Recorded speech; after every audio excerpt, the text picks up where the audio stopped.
L'opérateur économique Dominique Sounlin-Kaké célèbre l'édition 2019 de la Journée de l'arbre qui a eu lieu ce samedi 1er juin.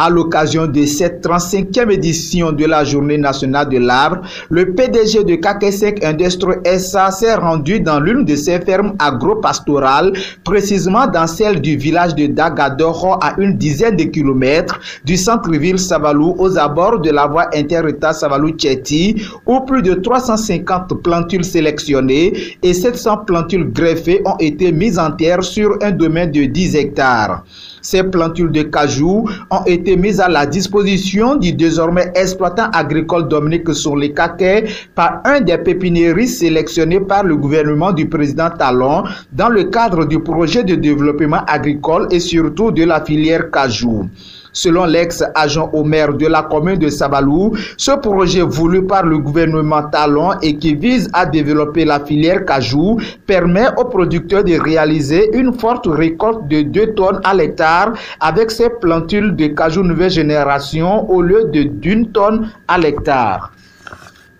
Dominique Sounlin a saisi ainsi l'occasion pour sensibiliser les producteurs de cajou du village de Dagadoro sur la portée de cette réforme combien de fois importante qui leur est très profitable. Nous devons tirer avantage de nos productions avec cette politique agricole et pour y parvenir, nous devrions nous mettre en coopérative, à conclure le porteur de la bonne nouvelle.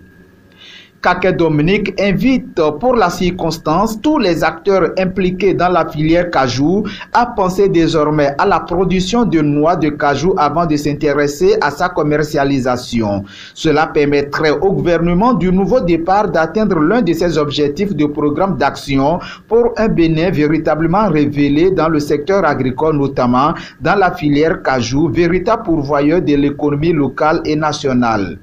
Il finit par donner rendez-vous aux uns et aux autres dans les toutes prochaines années pour voir l'accroissement rapide des plantules mises en terre sur son domaine de 10 hectares ce 1er juin 2019.